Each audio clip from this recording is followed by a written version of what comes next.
So I want to give you 3 shifts in behaviours that have really helped me to take the power back in dating and in relationships. And this is something where, you know, in my most insecure times, these are things where I kind of knew at the time, but I would just make excuses.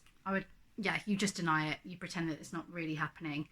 The first tip for you to keep your power and stay true to yourself is when you're on a date or when you're speaking to this person, to be honest about what you like and what you don't like.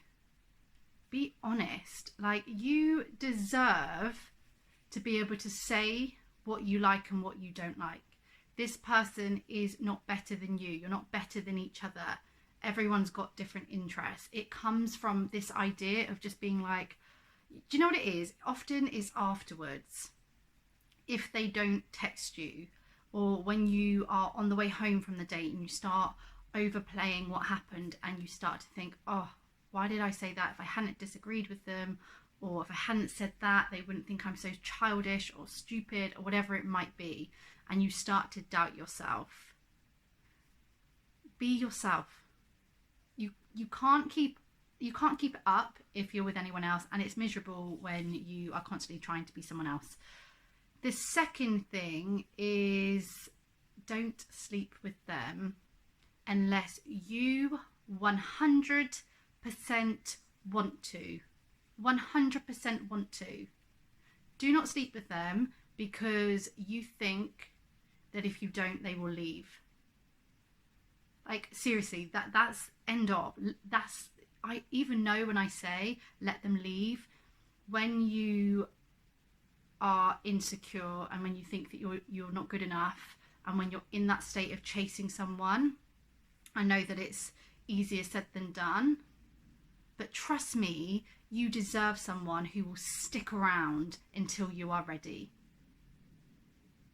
And the worst thing is that they're not going to tell you that they're not looking for, or the truth about what they're looking for, until after you've slept with them. And when you are someone who is anxiously attached, sleeping with them very quickly makes things messy, because let's be honest, there's very fine lines between love and sex for someone who is anxiously attached. Let's be honest. So if it's Friday night or Saturday night, don't feel guilty that you're going on a date on Friday night and not going to sleep with someone.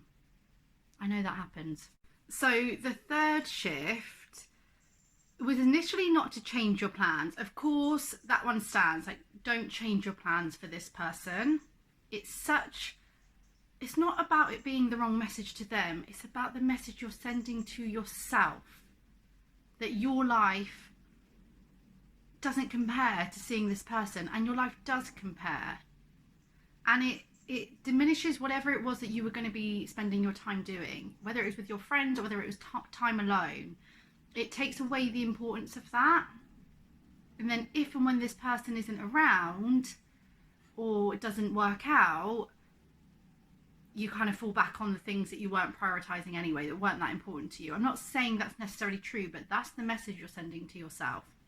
And it's all about the messages that you're sending to yourself, even subconsciously. Anyway, the third one, I was shifting it to not keeping your plans free. Like, not keeping your diary open. Be honest with yourself that that's what you do, or that's what you're doing. That you're a bit ambiguous about your plans, don't quite know what you're doing, because you're keeping space free for them. You don't need to do that.